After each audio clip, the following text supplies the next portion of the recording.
Karena yang terlihat di pantulan TV hanyalah wajahnya yang berwarna hitam pekat, seakan makhluk itu tidak memiliki wajah. Di saat itu juga, saya baru menyadari kalau sosok yang selama ini berdiri di sana adalah pocong.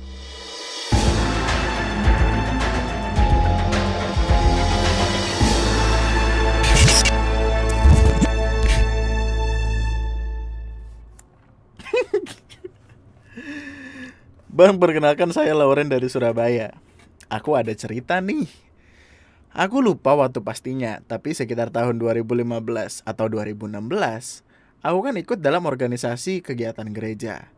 Jadi pada suatu saat, gerejaku mengadakan acara buat anak-anak muda gitu. Tapi acaranya bukan di gereja, melainkan di gedung sebelahnya. Dan acaranya itu di aula lantai 2. Nah kebetulan, aku dan 3 orang temanku jadi panitia acaranya. Sebut saja mereka bertiga, Abdi, Budi, dan Dadi. Adi dan Budi ini bersaudara. Pada saat itu acara dimulai jam 8 malam dan berjalan lancar. Tapi hal aneh terjadi setelahnya. Nah pas acara udah selesai sekitar jam 10, karena aku dan 3 temanku itu jadi panitia, maka kami berempat bersih-bersih aula dulu. Nah waktu kami bersih-bersih kan haus ya. Saya memutuskan untuk turun beli minuman di vending machine. Karena pada saat itu di gedung sudah sepi dan hanya ada kami berempat, akhirnya saya turun. Sementara ketiga temanku masih membersihkan aula. Waktu aku di depan vending machine, tiba-tiba Adi menelponku dan dia bilang, "Ren, sorry yo, aku sama Budi balik duluan. Soalnya papaku tiba-tiba sakitnya kumat. Yo wes hati-hati," kata dia. Tapi pada saat ditelepon itu, aku mendengar suara kendaraan lalu lalang. Dan aku pikir, seharusnya kan dia masih di aula. Karena penasaran, aku tanya ke Adi, "Kon wes balik tah? Kok ada suara sepeda motor? Kamu sudah pulang kah? Kok kedengaran suara sepeda? Kok sepeda motor?" "Yo, aku wes balik ket mau pas acara buyar langsung mulai," gitu. Waduh, iya aku langsung pulang waktu acaranya udah selesai. Pada saat itu aku bingung. Kalau temanku udah pulang dari tadi, terus yang di atas siapa dong? Karena aku pikir temanku ngeprank, maka aku minta video call dan ternyata temanku beneran lagi di jalan naik sepeda sama Budi. Mengetahui itu aku langsung ke atas menyusul si Dadi karena dia itu penakut. Setelah sampai di atas ternyata 2 makhluk itu masih nemenin si Dadi bersih-bersih. Dan si Dadi masih belum tahu. Karena si Dadi ini orangnya panikan dan takutnya pingsan, maka aku gak ngasih tahu dia dulu soal 2 makhluk itu sampai selesai bersih-bersih. Dan aku pun ikut melanjutkan bersih-bersih sambil nahan rasa takut. Gokil. Respect, mantap. Demi persahabatan, demi kawan. Setelah selesai bersih-bersih, aku ngajak si Dadi pulang duluan. Dan pas keluar di depan pintu aula, aku ceritain ke Dadi soal makhluk itu. Karena si Dadi pikir aku bohong, dia malah buka pintu aula lagi, bermaksud buat ngecek kedua orang tadi. Waktu pintu dibuka, tiba-tiba si 2 makhluk itu berdiri di depan pintu dengan wajah normal, tapi posisi kepalanya memutar 180 derajat ke atas. Jadi kayak dongak sampai ke belakang gitu, dan kayak mau putus lehernya. Mampus, mati gak lu? Ini pala nih. Nguing begini. Dan dia, "Halo guys," gitu aja. Wow. Melihat itu, aku langsung tarik tangan si Dadi dan langsung turun tangga. Pas turun tangga, tiba-tiba si Dadi mau kepleset dan memegang bagian pegangan tangga yang kasar dan mengakibatkan tangannya sobek berdarah. Karena posisi kami berdua panik, maka kami terus melanjutkan berlari. Waktu sudah sampai lantai bawah, aku pergi menuju pintu keluar sebelah utara. Sampainya di pintu utara, aku baru sadar kalau jam malam itu pintunya sudah dikunci. Tolol. Dan harus lewat pintu selatan. Aku memutuskan untuk putar balik menuju pintu selatan.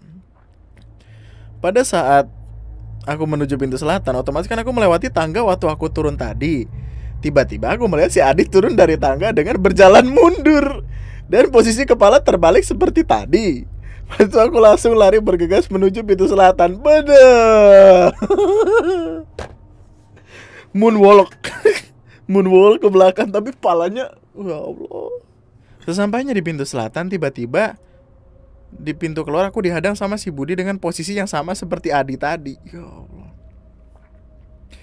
Karena posisiku dikepung dari belakang dan dari depan dan belakang, maka aku memutuskan masuk ke ruang kesehatan yang berada di sebelah kananku. Setelah masuk ke ruang kesehatan, lalu aku kunci pintunya dan ternyata si dua makhluk tersebut masih berdiri di depan pintu sambil membenturkan kepalanya. Anjing, serem banget sih ini cerita. Gue tahu ini rada gak masuk akal, tapi ini serem loh kalau dijadiin sebuah premis untuk film atau apa. Aku dapat melihat dua makhluk tersebut karena kaca pintu terbuat dari kaca transparan yang sedikit buram. Jadi masih kelihatan siluetnya. Pada saat di dalam ruang kesehatan, aku pun berdoa sementara si Dadi masih teriak ketakutan. Dadi anjing. Setelah beberapa menit, suara benturan di pintu pun akhirnya berhenti dan aku pun mengecek lewat jendela untuk memastikan bahwa makhluk tersebut sudah pergi. Tapi setelah aku cek, ternyata mereka masih di depan pintu. Waktu sudah malam dan hampir jam 11. Akhirnya aku memutuskan keluar lewat jendela ruang kesehatan, tapi posisi jendelanya berada di atas sekitar 2-3 meteran. Karena posisi jendela ketinggian, aku pun menggeser kasur dan lemari untuk naik ke jendela. Oke. Setelah itu aku dan Dadi berhasil keluar dan berlari menuju parkiran lalu kembali ke rumah masing-masing. Besoknya aku ketemu sama 3 temanku dan kuceritakan kejadian semalam itu. Waktu aku bercerita, si Dadi kelihatan bingung seakan-akan semalam gak pernah terjadi. Dan tiba-tiba si Dadi bilang kalau hari Minggu kemarin itu dia gak datang sama sekali ke gereja maupun acara malamnya. Oh wow, nice twist baby. Padahal aku dan semua yang hari itu melihat dia datang ke acara pada malam itu. Kita semua gak percaya sama pernyataan si Dadi. Tiba-tiba aku keinget kejadian semalam waktu tangannya Dadi berdarah karena waktu turun tangga. Untuk memastikan pernyataan Dadi, aku pun mengecek telapak tangannya si Dadi dan ternyata tangan dia gak ada luka sama sekali. Dan saat itu pun aku tahu bahwa kejadian kemarin aku bukan hanya ditemani oleh 2 makhluk halus, tapi 3. Respect.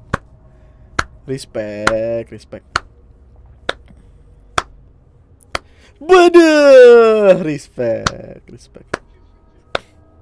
Twistnya bagus banget sih. Menyenangkan sih. Assalamualaikum. Waalaikumsalam warahmatullahi wabarakatuh. Bang Andri, saya punya sedikit cerita tentang pengalaman aneh saya waktu saya masih kecil. Nama saya Bintang. Saya anak kedua dari 3 bersaudara. Jadi dulu waktu saya masih kecil, sekitar kelas 2 SD-an, saya dengan kakak perempuan saya baru selesai belajar. Saat itu pukul 8 malam, saya dengan kakak saya ingin menonton TV setelah belajar, yang dimana itu sudah seperti kegiatan sehari-hari selesai belajar. Di rumah juga sedang tidak ada orang, hanya ada saya dengan kakak saya. Ibu saya sedang ke kondangan bersama adik saya. Kakak saya menyuruh saya untuk segera menyalakan TV. Saya pun menurut. Tapi karena TV saya waktu itu tidak memiliki remote, saya pun menyalakan TV tersebut secara manual. Saat itu TV menyala di channel berita. Saya mengklik tombol next untuk mengganti channel di TV itu. Di saat black screen, saya awalnya tidak menyadari kalau ada yang aneh.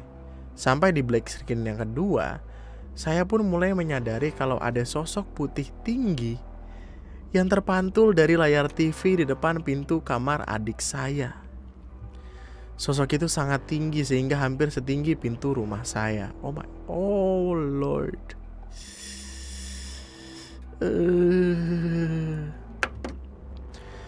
Saya secara refleks memalingkan pandangan saya dari TV dan mulai melihat ke tempat di mana sosok itu berdiri. Saya kaget karena di belakang saya dan kakak saya sama sekali tidak ada sosok apapun. Saat di black screen yang ketiga, saya memperhatikan sosok itu lagi di layar TV. Saya berharap kalau sosok putih itu hanya pintu dari kamar adik saya. Tetapi tidak, karena sosok itu memiliki wajah. Aduh, merinding anjing. Saya saat itu sulit untuk mendeskripsikan bagaimana wajahnya. Karena yang terlihat di pantulan TV hanyalah wajahnya yang berwarna hitam pekat, seakan makhluk itu tidak memiliki wajah. Di saat itu juga, saya baru menyadari kalau sosok yang selama ini berdiri di sana adalah pocong.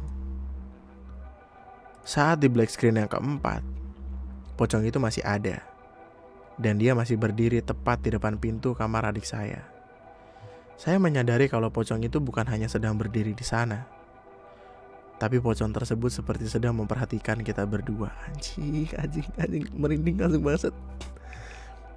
Saat itu kakak saya menanyakan kelakuan saya yang kerap kali menengok ke belakang setiap pindah channel TV. Saya hanya bisa terdiam dan berkata, "Nggak apa-apa," karena saya tidak ingin membuat kakak saya panik dan takut didengar oleh pocong tersebut. Di saat sedang menonton, kakak saya yang terlalu asik menonton TV, sedangkan saya masih takut kalau kita berdua yang sedang menonton TV masih diperhatikan oleh pocong tersebut. Beruntung ibu saya sudah pulang dari kondangan. Saya beralih ke ibu saya dan menceritakan apa yang saya alami. 1 minggu setelah kejadian itu, ibu saya ngadain pengajian di rumah, dan sejak saat itu pocong itu tidak kelihatan lagi sampai sekarang. Anjing, serem banget bangsat.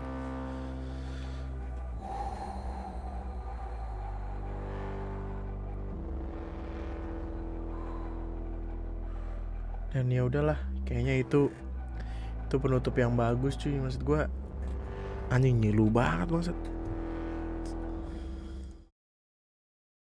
Ketakutan gue dari dulu adalah ketika gue nonton TV di ruang tamu dan di sofa, tiba-tiba waktu ganti channel, waktu black screen gitu kan, pasti ada loading kan, waktu hitam gitu tiba-tiba di samping gue ada orang, dan gue liat kagak ada. Ketika gue ganti lagi ada. Ketika gue ganti lebih banyak, plus, setannya nambah anjing gitu. Kalau kurang berkurang anjing. Jadi